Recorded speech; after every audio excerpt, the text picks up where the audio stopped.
There is a state which beheads and even crucifies its citizens, where those who question its authority are lashed and locked up for years. A state where women lack many basic rights, patrolled by religious police, where children are indoctrinated,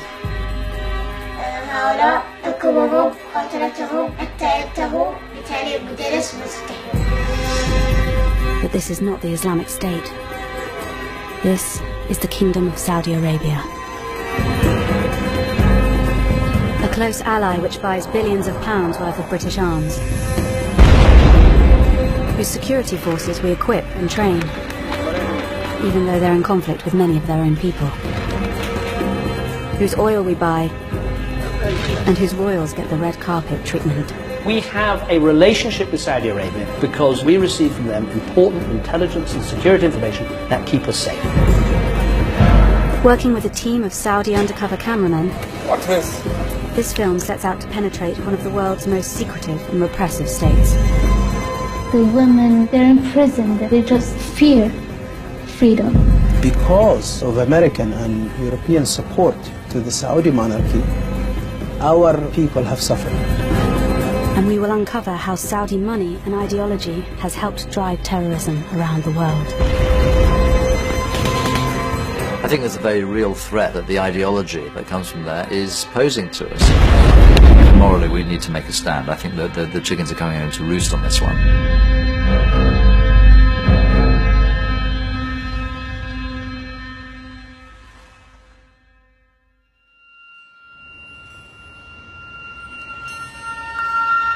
In January 2015, the Union Jack was flown at half-mast in Westminster.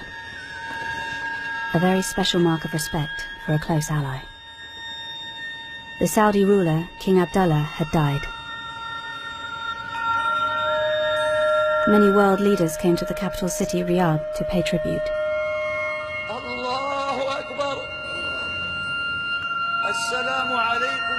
In the same month, in another Saudi city,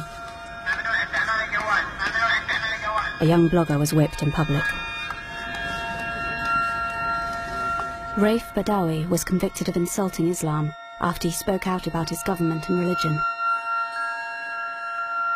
He wrote, "The only way to deal with an unfree world is to become so absolutely free that your very existence is an act of rebellion." For comments like this, Badawi, a father of 3 young children, was sentenced to 10 years in prison and 1,000 lashes.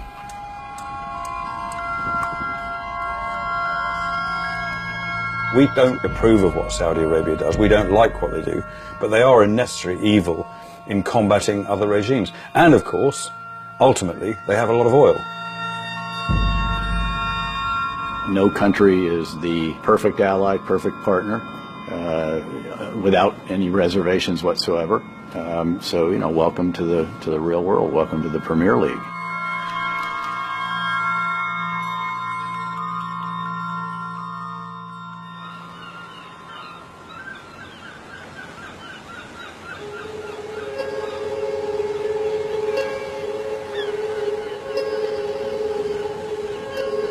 كان يسب في السعودية ما بيه شيء يقول لا أنت بنت جدار تسمع يعني من جدار هاي تسمع الشخص لما يبغى يتكلم لما يبغى يقول شيء ما يستطيع ما في أي حاجة داعية يعني كانت السلطة تعتقل على الكتاب هوس الخوف هذا بيصير على الشعب كامل سواء كانوا شباب أطفال. Yasser is part of an underground network of activists in Saudi Arabia. It's one of the most secretive countries in the world. No journalist can operate freely, and you can't even get in as a tourist. So Yasser's come to Istanbul at great risk to collect an undercover camera. Over the next 6 months, he will be filming secretly inside Saudi Arabia. If caught, he'll be imprisoned. من ناحية إنه في خبر، نعم في خبر، تبغى الناس تشوف، تبغى الناس تعرف يعني كيف إحنا عايشين في اضطهاد وفي ذل وفي استعباد. أنزل ما علي إني أوصل الصورة البائسة هذه للناس ولكلكم.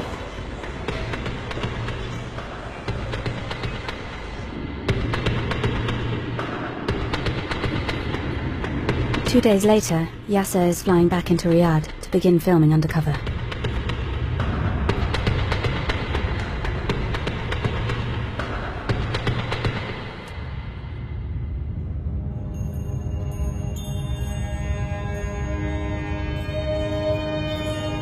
In Saudi Arabia, the king is all-powerful. Since he came to the throne in 2015, King Salman's face looms large over the streets. Saudi Arabia is the home of Islam's holiest sites and the world's largest oil exporter. Its state oil company is worth an estimated £7 trillion. The royal family and their inner circle are worth billions. Yasser films an avenue of palaces. The external face of Saudi Arabia is ostentatious wealth and luxury shopping malls. But the global crash in oil prices has hit the Saudi economy hard. Despite spending billions on social welfare, it's been estimated up to a quarter of the population live in poverty. في 3 أيام وهذه بنتي. إيش نعمل؟ ما يقرا البيت ما ترد بالشارع.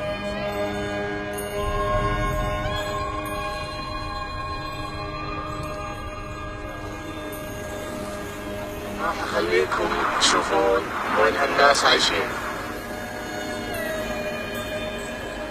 This is how millions of Saudis live. A reality rarely seen by the world, because you can't film openly here. الناس هنا عايشة في عذاب مهلكة.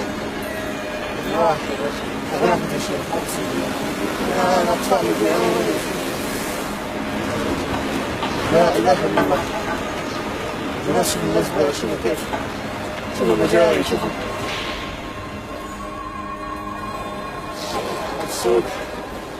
تطلب الماء وتشحن. Yasser's in Saudi's second city, Jeddah. He shows us how women often end up begging on the streets.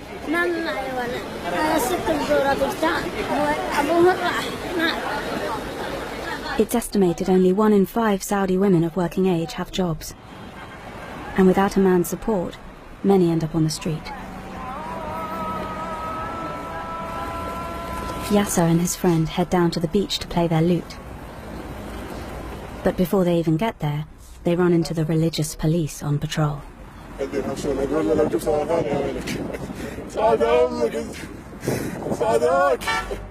In Saudi Arabia, playing music in public is forbidden by the religious police.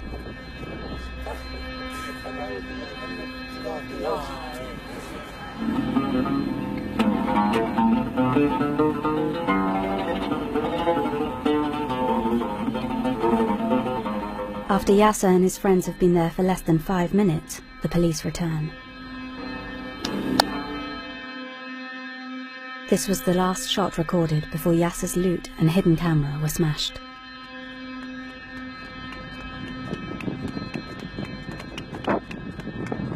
جيمس كسوني اسمعي اليوم وكسوني العود حتى.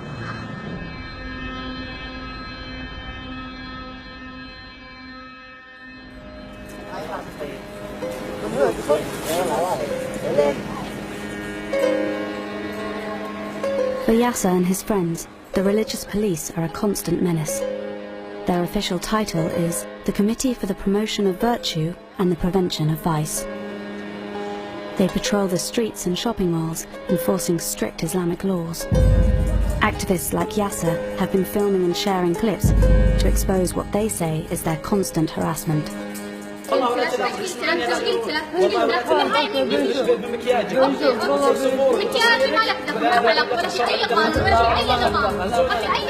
They force women to cover themselves and drive people out of cafes to go and pray. Their strict form of Sunni Islam is known as Wahhabism. It is the religion on which Saudi Arabia was founded. Here, the religious police are smashing bottles, thought to be alcohol.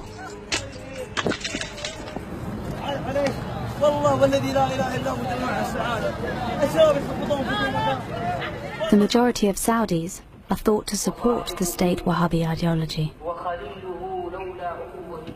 Filming secretly in a mosque, Yasser records this preacher spreading hatred of other religions.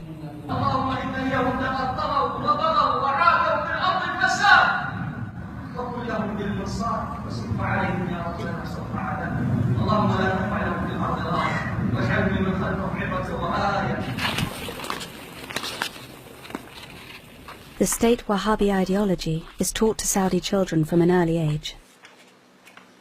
Yasser films a 14-year-old Saudi boy showing him the books they use at his school. Books made in Saudi Arabia, but exported to the world.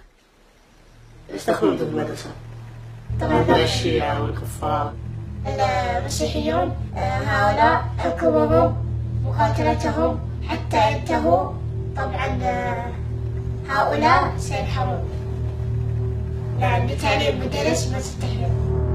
The textbook doesn't just attack other religions. It portrays the Shia Muslim minority at home as the enemy. طبعا داخل عن الشيعة أنهم رافضة مقاتلتهم وإبعادهم عن دين الإيمان لأنهم كفار ونقاتلهم حيث أمرنا دين الإسلام. The Saudi education system has been intended as an insurance policy, as a security measure to protect the ruling family and to mislead millions of students into hatred of other religions, other cultures, and into the worship of the Saudi ruling family. Saudi Arabia is said to have made some progress reforming its textbooks, removing the worst examples of prejudice.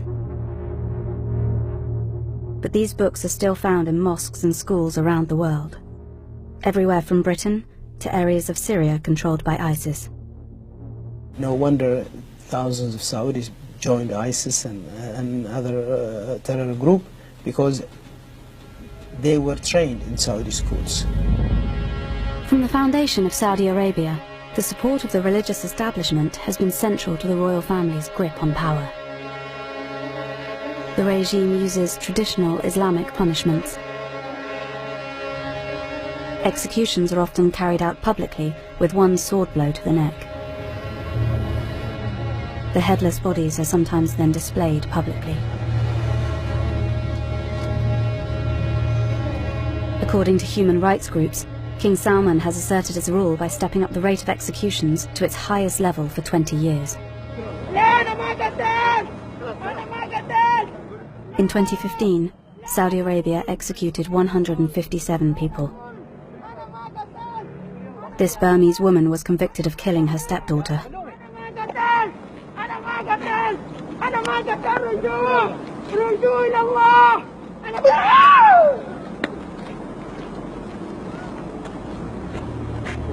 This was filmed by a policeman. He was later arrested after posting it online. The Saudi government claims that only the most serious criminals are executed, and punishments are carried out in line with Sharia law. They say trials are fair, though human rights groups disagree.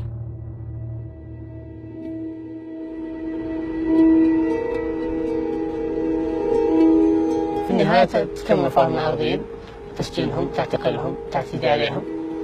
لا أعتقد أن هذا الإسلام لا أعتقد أن هذه الدولة أصلا تمت الإسلام بصلة. لكن مش الناس كلها عندها غضب، لكن المشكلة ما حد يقدر يتكلم. كل الناس تخاف الاعتقاد. هم كلهم يبغون يخلون كل شيء بالخفي، لأنه لو سمحوا بالحرية وبالكلام يعني بتكون بداية سقوط نظامهم يعني.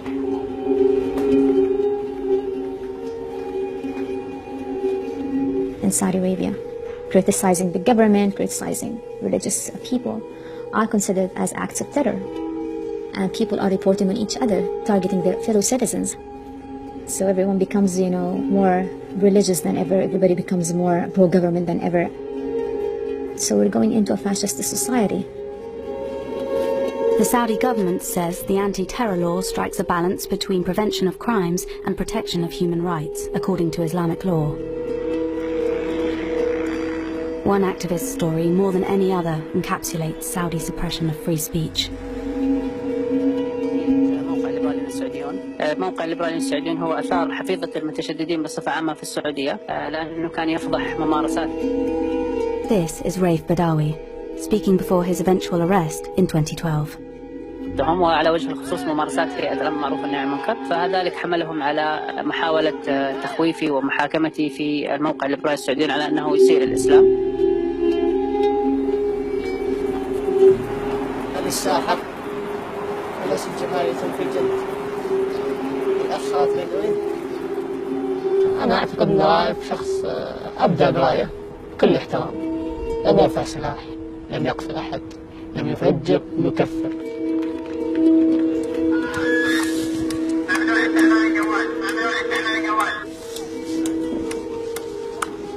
For most of his sentence, Raif has been held in one of Saudi Arabia's most notorious prisons, Bremen. Saudi Arabia shows outsiders state-of-the-art prisons, but people rarely see the reality. Since Raif was imprisoned, Yasser's network has managed to smuggle camera phones into Bremen.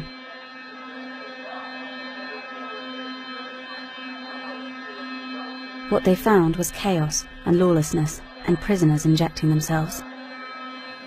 Here a prisoner is abused by his fellow inmates.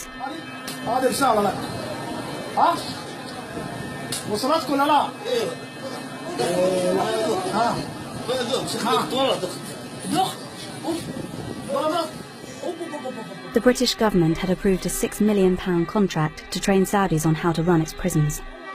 Amid the international outcry about cases like Raif Badawi's, it decided to cancel the deal, saying it was focusing its resources on domestic priorities.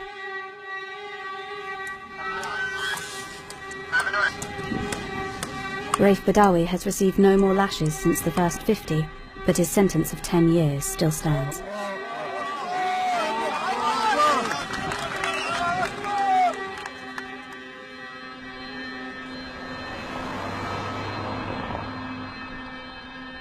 Thousands of miles away, his wife Ensaf and 3 children have received asylum after escaping Saudi Arabia.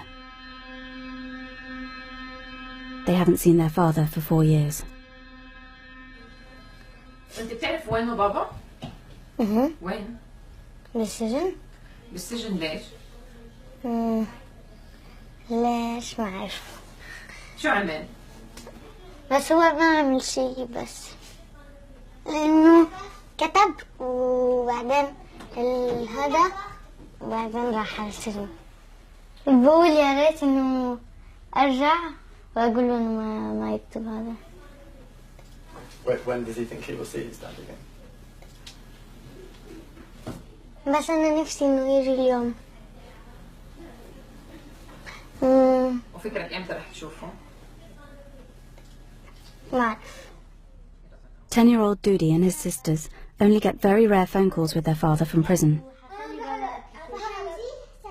Their mother Ensaf works tirelessly to keep up the family's morale and to raise pressure for his release. يلا ابغى اسمع مريم ايش حتعمل لما بابا يجي؟ حركض حبيبي حاولكم كمان انتوا الاثنين حاورجي البيت، بعدين حنروح على السينما، بعدين حناكل ونشتغل شيء، بعدين حتمري انتي وبابا كمان. اوه بس الحين ماما قاعد يقول يعني والله صح اني انا برا السجن، بس كأني في سجن كمان، يعني انه لما يكون اغلى شيء في حياتك مش موجود، اولادك صار لهم 4 سنين ما هم شايفين ابوهم، اكيد ده شيء صعب، بس انه ماشيين مكملين. Ensaf's campaigning and international pressure mean that Raif's case is up for review in the Saudi courts.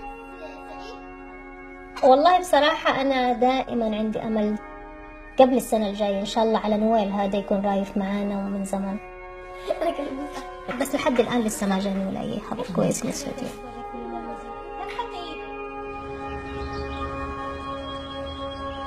In part 2, we go into Saudi Arabia undercover ourselves and come face to face with the Saudi state. What's this?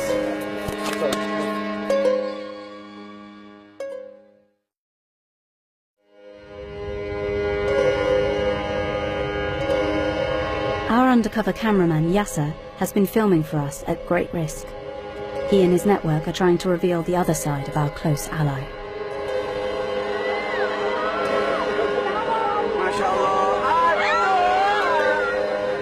Saudi Arabia doesn't allow tourists, and they don't allow journalists to operate without minders. So we're flying into Riyadh as businessmen after setting up a fake company.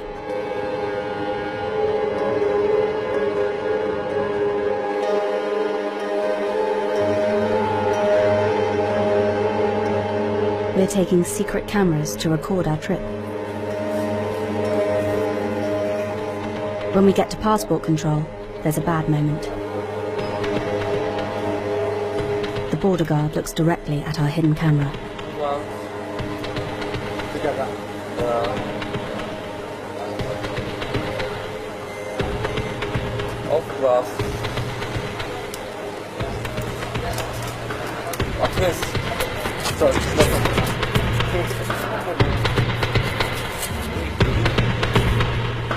Now we're in Saudi Arabia.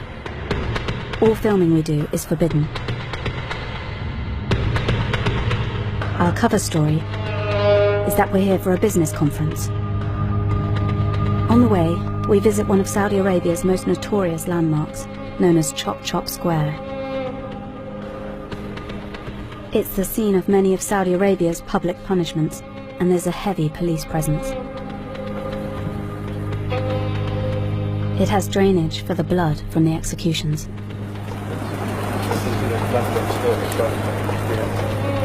Two Westerners in the middle of Chop Chop Square inevitably raise suspicion.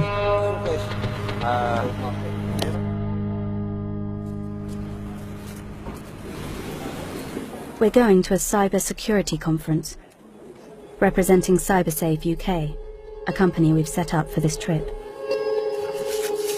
We've been placed right next to the Ministry of Interior, the very people who arrest activists like Raif Badawi. And we're approached by two senior police officers. Good morning. Hello, Sam. Nice to meet you. Aziz, how are you? Hello. How are you? Good to meet you. Very nice to meet you. So CyberSafe UK? Yes. Okay. We're a cyber assurance company. Is it also for Saudi businesses? Yes.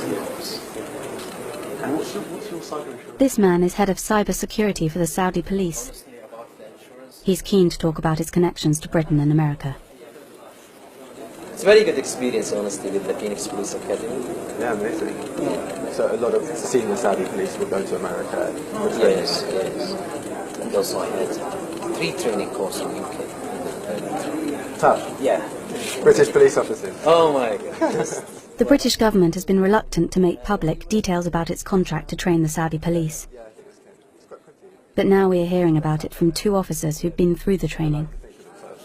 And was that British government or was it private? And we take College of Policing. College of Policing. Brighton. Coventry. Coventry. Wow. And they know what we need. Did they send a lot of people to England? Yeah. Well, we have contracts with the Ministry for Interior and the government. I think the embassy here contract with the tourists, and they do long-term training. Yeah, there's a close relationship. The British government has since confirmed to us they have provided more than 300 Saudi officers with training since December 2012.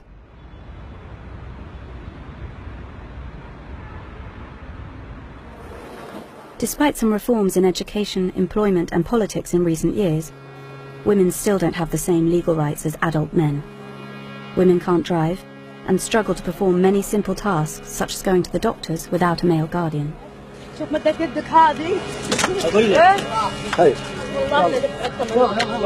In some cases of abuse, the authorities do act, but if a woman is the victim and tries to report it, the police may tell her she needs a male relative to file a complaint.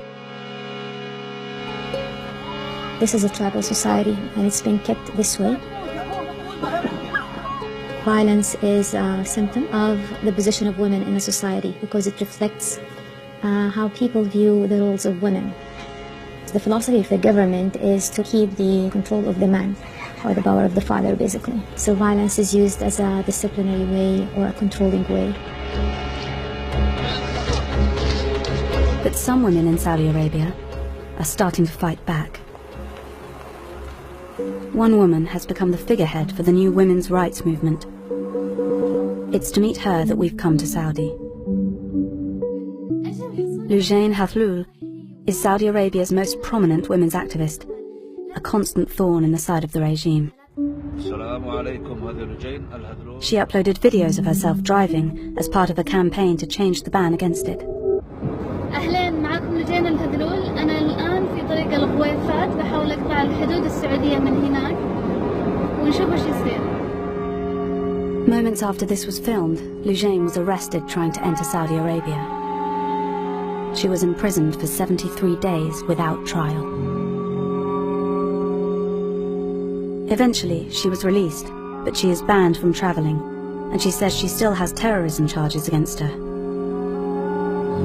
Despite the risk, she is still happy to meet us. She may be under surveillance, so we have to meet her in a secret location. I've been threatened since the beginning. My car was broken. I almost got beaten up just because of the campaign. People wrote me letters on Facebook and sent me all sorts of weapon pictures, saying that if I continue I'll be murdered or my family harmed. Loujain's campaign sparked a debate inside Saudi Arabia. To some women, she became a hero. To the more conservative elements, a hate figure. I try to represent their rights. Some of them don't believe that it's their own rights. They refuse it, they reject it. But I believe that they're imprisoned in their own old raising, their old mindset, or they just fear freedom. Although banned from activism, Loujain hasn't stopped campaigning. She's registering as a candidate in the 2015 municipal elections, the first in which Saudi women can participate. سجلت خلاص؟ سجلت.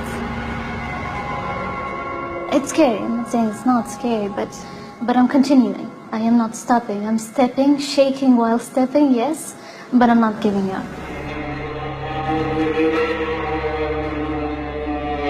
We'd managed to meet a Saudi activist without being detected by the security forces.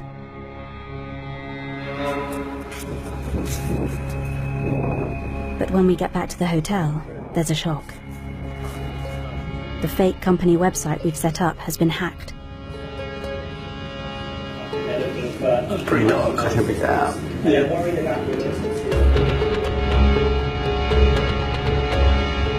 We don't know who's testing our cover story, but we're forced to leave early and head straight to the airport. We hope that there's no travel ban on our passports up here. If we're discovered, we know we'll be arrested.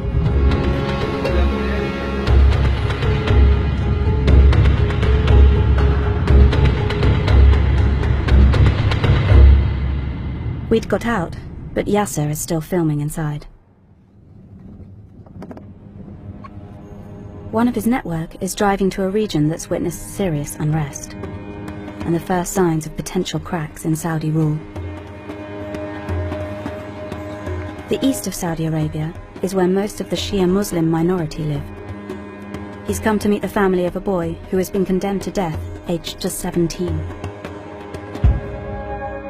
Ali Nimmer's punishment marked the beginning of what activists say is a dangerous new phase for the Saudi regime.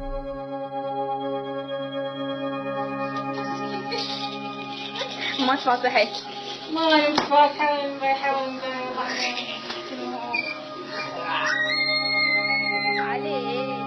علي نمر شاب عربي مثل أي شاب آخر من شباب العرب، يحلم بالحرية، يحلم بالعزة بالكرامة. In 2011, Ali Nimmer was a schoolboy who joined in street protests inspired by the Arab Spring. Young Shia men hit the streets in unprecedented numbers in a country where protests are illegal.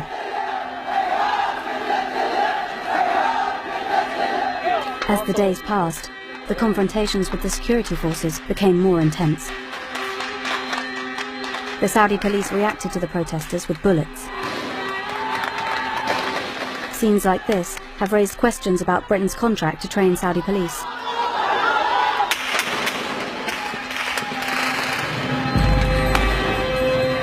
Protests sprung up in other parts of the country, and activists like our cameraman Yasser sensed weakness in the regime for the first time.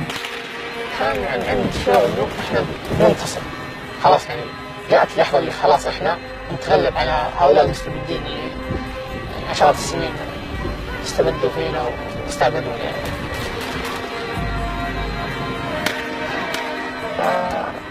أنا تخيلت أمل كبيرة يعني بعد الوقوف هذا. كان شعور جدا مخيب مخزي. Eventually, after tens of protesters were killed and many more arrested, the regime succeeded in putting down the uprising. اطلق تعال. دانا هنا أنا دانا هنا. هذا بيتي شوف. Ali recorded his anger at the police's reaction in this confrontation outside a police station. ما عندي شيء أنا ما عندي لك كاميرتي. أنت قاعد تطلع في بيتي عشان كذا أنا قاعد. Soon after this was recorded, Ali was arrested.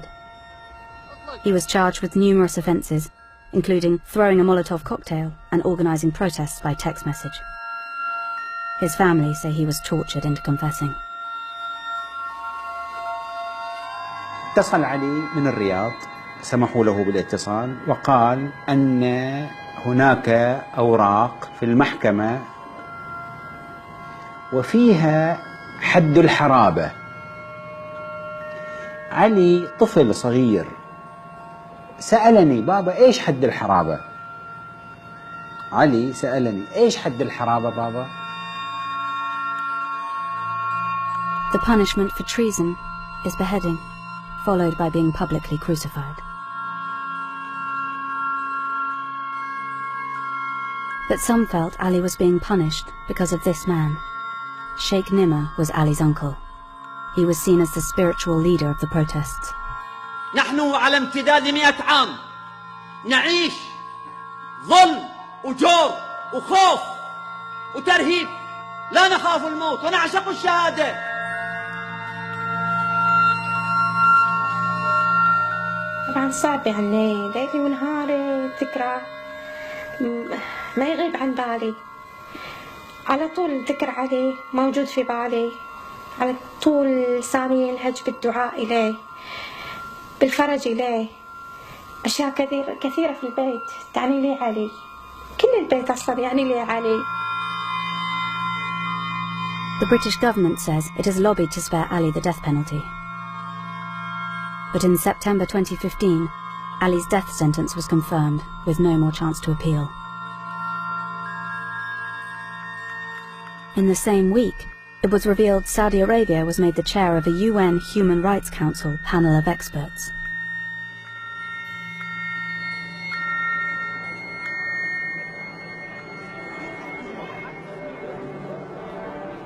Ensaf, the wife of Raif Badawi, the blogger sentenced to 1,000 lashes, is in Strasbourg to collect an award on his behalf. It's good for her campaign, but the review of Raif's case in the Saudi courts has not gone well. رايف اتنقل إلى سجن ثاني، السجن الثاني هذا اللي نقل فيه ما يكون فيه إلا شخص منتهي. كان خبر جدا سيء، أنا قلقانة كتير على صحة رايف. In response to his appeal being denied, she says Raif has begun a hunger strike. خبرتهم إنه نقل سجن جديد بس ما خبرتهم إنه موقف عن الطعام. حرام يعني أولادي تعبوا من كتر ما هم يتلقوا أخبار، يعني حرام سنهم فقدوه بسبب إنهم يتلقوا أخبار أكبر من سنهم. مجرد ما إني أشوف أولادي كمان يعطوني القوة، يعطوني كمان الأمل. المعاكس للموضوع رايف إنه بعيد عن أولاده، الحكم اللي صدر ضده كان حكم كتير قاسي.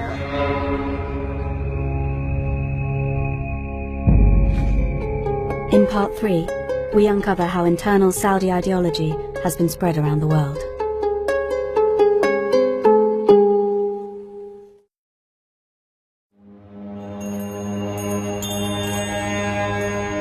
For more than 70 years, Saudi Arabia has been Britain and the West's key ally in the Arab world.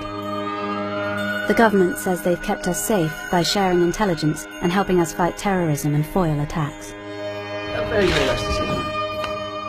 Since David Cameron's government came to power, we've sold Saudi Arabia more than £5 billion of weapons.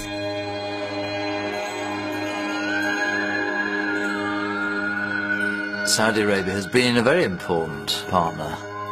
We've got our oil from them, we've sold weapons technology to them, and they have been an ally in providing intelligence about low-level al-Qaeda activities. But there's an irony there, and that is because actually al-Qaeda stems from an extreme interpretation of Wahhabi Salafism, which is the official religion of Saudi Arabia, and which they've been spreading around the world since 1979. So there's an ambivalence to that relationship. The Saudis have spent at least $70 billion spreading Wahhabi Islam around the world. But they've always denied any official link to terrorism, and are now preparing to send troops in to fight against ISIS in Syria. But evidence has come to light related to the most high-profile terror attack of all.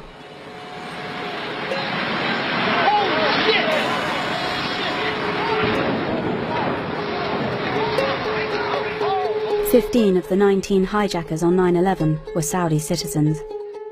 Osama bin Laden himself came from a prominent Saudi family. It prompted the United States to investigate Saudi links to terrorist organizations. There were individuals within the Kingdom of Saudi Arabia, some of them prominent citizens, some of them people with ties to the royal family, who were funneling funds to all kinds of activities. We saw tremendous amounts of money were going to promote a Wahhabi variation of Sunni Islam. And that led to, I think, mostly unintended consequences, but they should have been recognizable consequences. According to US government documents we've obtained, a pattern emerged of Islamic charities supporting terrorism. The CIA reported that governments in the Islamic world had supported the charities' religious activities, but were unable to monitor them or how their money was used. The name of one charity came up repeatedly: the Saudi High Commission for Bosnia and Herzegovina. It was set up in Sarajevo by Saudi Arabia and provided more than £300 million in aid for Bosnian Muslims. The Saudi High Commission was a significant state-funded charity, and it was tied in certain instances to financing terrorism, in particular in Bosnia, for example. There were people within this institution who were funneling funds to terrorist groups at the time. But more than allegations of passing on money, we found evidence the Saudi High Commission was providing employment and cover for terrorists. Inside this New York courthouse are boxes of evidence for a case brought by the families of 9/11 victims against the Saudi government and the Saudi High Commission. The families are currently appealing their case after it was dismissed last year on the grounds of sovereign immunity. Among the material is this tape, recorded testimony from a convicted al-Qaeda terrorist. It's never before been broadcast. This is Ali Hamad, a jihadi who fought with the Mujahideen in Afghanistan and Bosnia. He alleges he and others were employed by the Saudi High Commission, and that local officials at the charity knew that he was linked to al-Qaeda. He says Bosnia was seen as a crucial foothold in Europe for al-Qaeda to plan future attacks. تنشر جنودها وضربتها في جميع الدول الأوروبية. البوسنة للقاعدة ليست مهمة. Hamad was later involved in setting off a car bomb in Bosnia in 1997 after the war had ended. It was apparently designed to kill non-Muslims and reignite the fighting there. Documents obtained by lawyers for the 9/11 families also reveal Washington knew about the charity's direct links to terror. But it was only after 9/11 that action was taken. NATO's heightened state of security. 2 weeks after the 9/11 attacks, NATO special forces raided the charity's offices in Sarajevo. Are you saying that you have evidence of Al-Qaeda's activities here in Bosnia? Yes. We've spoken to another senior officer involved in the raid, who described the material they uncovered as very disturbing.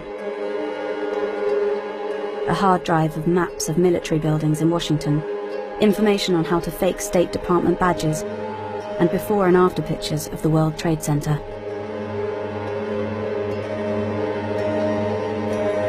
the scope of the evidence, the number of people with terrorist connections who were affiliated with this organization, the amount of money that flowed out of it, undermines the notion that it was a purely legitimate humanitarian organization. There was certainly something else going on. Documents filed in court confirm that the Saudi High Commission was an official arm of its government which provided 1/3 of its funding, and that the charity's president throughout this period was a man whose face now hangs over the streets of Riyadh. At the time, Prince, now King Salman. And Saudi media reported he visited its offices in Sarajevo a year before it was raided. The Saudi High Commission was linked to radical individuals who, in several different instances, were allegedly involved with Al-Qaeda. That suggests to me a questionable sense of judgment about what the drivers of terrorism are or historically have been. King Salman could or should have done a better job in exerting oversight over the organizations in which he was chair. The Saudi government in the past has said that none of its agencies knowingly provided funds to Al-Qaeda or other terrorist groups. There is no suggestion King Salman, the royal family or senior Saudi officials knew about or were involved in the alleged support for terrorism at the Saudi High Commission. The 9/11 Commission said that although Saudi Arabia had long been considered the primary source of Al-Qaeda funding, it had found no evidence that the Saudi government or senior officials individually funded Al-Qaeda, but that this did not exclude the likelihood that charities with significant Saudi government sponsorship diverted funds to Al-Qaeda. Since 9/11, Saudi Arabia has wanted to show the world that they are tackling terrorism. They themselves have been the target of attacks, and they have passed laws to clamp down on private donations from inside the kingdom. They have carried out airstrikes against ISIS, and are now preparing for a ground war against them in Syria. They also deny Saudi Arabia supports ISIS ideologically. But many feel that it's the underlying Wahhabi ideology that's the wider problem. The ideology of ISIS is not much different from the ideology that Wahhabi Salafi Islam in Saudi Arabia adheres to.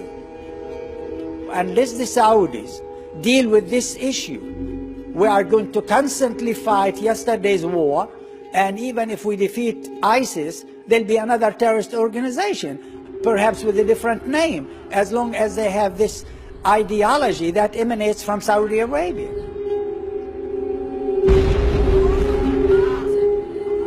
I think our national interest needs to take into account the very real threat that the ideology that comes from there is posing to us, and we see this in Daesh, we see it in ISIS, we see it in our domestic terrorism. And so I think that morally we need to make a stand. I think that the chickens are coming home to roost on this one. King Salman's government says it's leading a crackdown on terrorism at home as well as abroad. They've led a coalition against an uprising by a Shia militia in neighbouring Yemen, using British and American weaponry in a widespread bombing campaign. And on the 2nd of January 2016, they announced the execution of 47 men for terrorist offences in Saudi Arabia. Saudi Arabia says it has executed 47 people. It was the largest mass execution since 1980. Shia cleric Nimr al-Nimr. Whilst many were convicted Al-Qaeda terrorists, several others were political activists. Ali Nimr was spared for now, but his uncle, the Shia cleric Sheikh Nimr, was executed. This new footage, smuggled out by Yasser's network in the last few weeks, shows how his execution has sparked the first major protests in the East since the Arab Spring.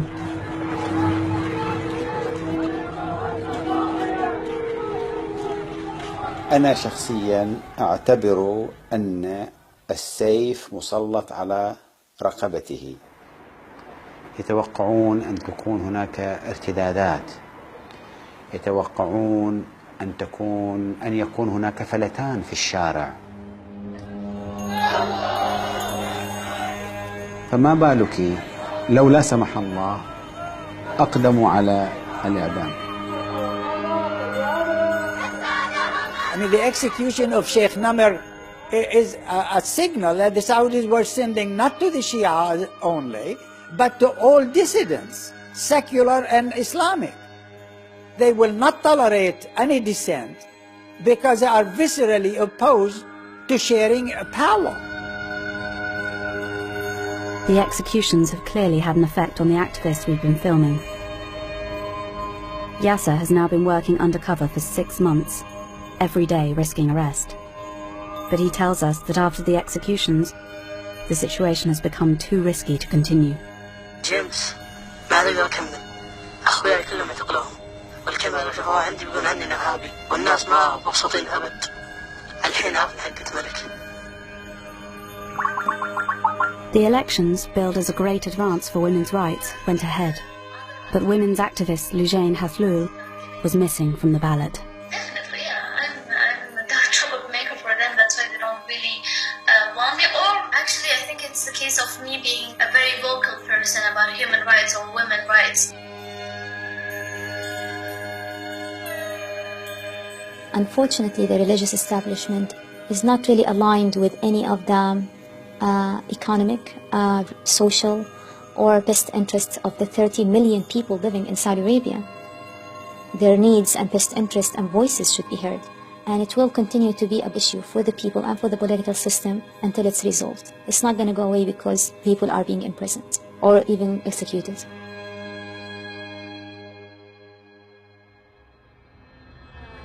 A year since Raif Badawi was publicly flogged, he's still serving out his 10-year sentence.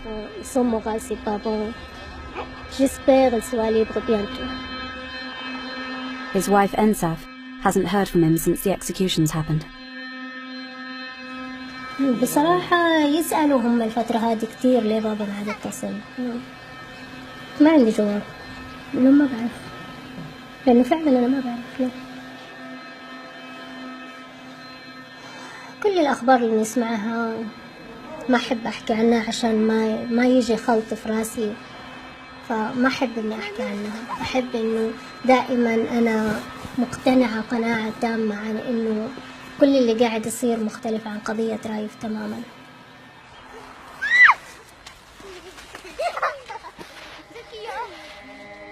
In response to the film, the Foreign Office told us, "Only by working with Saudi Arabia can we bring about changes we would like to see. We regularly raise with them the importance of compliance with international law, including in the Yemen conflict. Senior Saudi leaders have condemned sectarianism and ISIS's ideology. Our police training undergoes strict assessment and is designed to improve human rights compliance of the Saudi justice system. Our arms sales are subject to one of the most robust export control regimes in the world. We are extremely concerned about Raif Badawi and have raised his case at very senior levels. The Saudi government has assured us that Ali Nimr will not be executed." The Saudi government told us, "The Kingdom of Saudi Arabia utterly rejects the partisan nature and sensationalist tone of this documentary, which sets out to portray the country in a negative and unbalanced light. The Kingdom's legal system is based on the due process of Islamic Sharia law. The Kingdom is at the forefront of international efforts to combat terrorism and will pursue anyone who supports and funds terrorist activity, and to suggest otherwise is a slur. In keeping with its biased agenda, ITV chose to undertake covert filming when they could have applied for and received a journalistic visa, like many of their counterparts."